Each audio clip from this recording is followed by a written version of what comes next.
Right, joined by manager Steve King after Havant and Waterlooville 1, Dartford 2. Steve, you're in the playoff final. How does that sound? It sounds brilliant. It's brilliant. It's quite words emotional. Yeah. I've done ever so well. The group have been magnificent.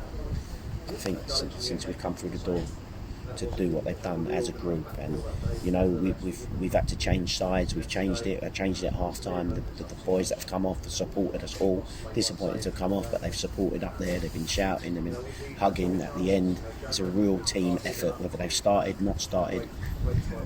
I've tried to build that mentality. Listen, you can't sulk. You need to get on with it, and you know, it may be your turn this week, someone else's turn next week to be the hero. But I think as a group, they've done unbelievable. Yeah, let's talk about the game then. Talking point just before half time was they had a sending off, went down to 10 men for a kick out on Elliot Romain. What did you make of that situation? Well, it was kicked out, got sent off. Yeah. You know, he's let his team down. Simple as that. Put them down to 10 men. But I still feel we were, in my opinion, we were poor first half. In my opinion, I've got the shape wrong. You know, I'll hold my hands up to that. I think I played 5 across the back, 3 centre halves, because I wanted to deal with their aerial priorities. You know, they're very good in the air. They scored their goal off of that. So it wasn't working, and I didn't think we should give ourselves we did any justice. So we changed it. We were brave enough to change it at half time. Went back to 4-3-3. Bring Brownie on. Who's got legs, he can run at people, and I knew that they would tire. I knew they hadn't played for 4 or 5 months.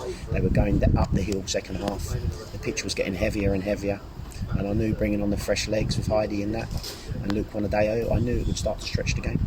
Yeah, our first goal come from Darren McQueen. Fantastic bit of play from Kyle Marsh-Brown to slide him in, and like he always does, he's delivered all season, hasn't he, Darren McQueen? Yeah, but I think he would tell you that he would need to score more goals from open play. It'd be he criticising himself because we've had that conversation. But you know, penalties is 13 out of 13 he scored, which is incredible. But I just felt we just looked better second half. Yes, they had 10 men. Obviously, it's going to make a big difference.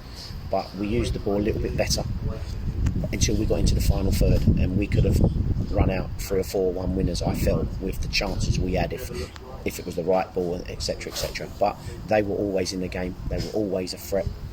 You know, winning free kicks near the end of the game, put you under the cosh, load the big ball into the box, and they've always got a chance. But sometimes that can be harder, can't it, playing against 10 men, because they shut up shop and they obviously put their men behind the ball, and then it's up to us to take the game to them. They did that well. They broke really well. And we wasn't switched on in certain areas. I wasn't happy with some of the stuff, and I've just gone in there and told them, you know, yes, we're brilliant, we've got through and amazing, but it's for me to pick them up and tell them where they've done wrong as well. Cool.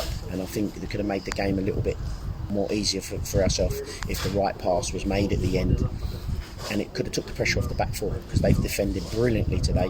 All the aerial balls that came in to Danny Kedwell, you know, he's won some tassels, but we've had some battles with him, and you know, I think as a group, we limited them to a couple of chances in the second half, more or less. And I just think the credit has got to go to the back four again.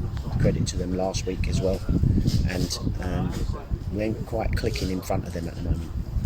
Yeah, second goal for us was, of course, the penalty that Darren McQueen dispatched. Have to mention the man that made it, Kyle Marsh-Brown. What a fantastic impact here coming on. Completely changed it, didn't he? 100%. Brownie was a different class, and to be fair to him, since we've come back from lockdown, he's been one of our best players in training. We just knew we had a plan for him today. We knew we were going to get him on at around 60. That was our plan. Give him 30 minutes to have a real good go, running at him and causing them problems. And listen, he's changed the game. He was outstanding.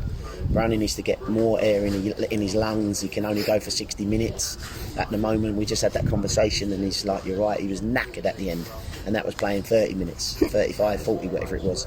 So, but he's changed the game. Brownie's got that in the locker. I worked with Brownie for a number of years now, and he's a talent that, you know, he's got a great chance, and we can get that work on that fitness, the stamina, to get him up to be able to play the 90 minutes. Steve, you took Dartford over in the bottom, fourth from bottom at the end of September. You're now 90 minutes away from the National League. What a journey. Yeah, it's been incredible, and I think, will it be, won't it be? This is my fourth final, South Conference South final. Will it be the one that happens for us that wasn't meant to happen? Does that make sense? Every other time we got in there, people were expecting us to get into the finals or get into playoffs. This one, they never expected it. I never expected it. No one expected it. Could Lady Luck be shining on us once? I don't know. Well done, mate. All the best. All the best next weekend. Thank you.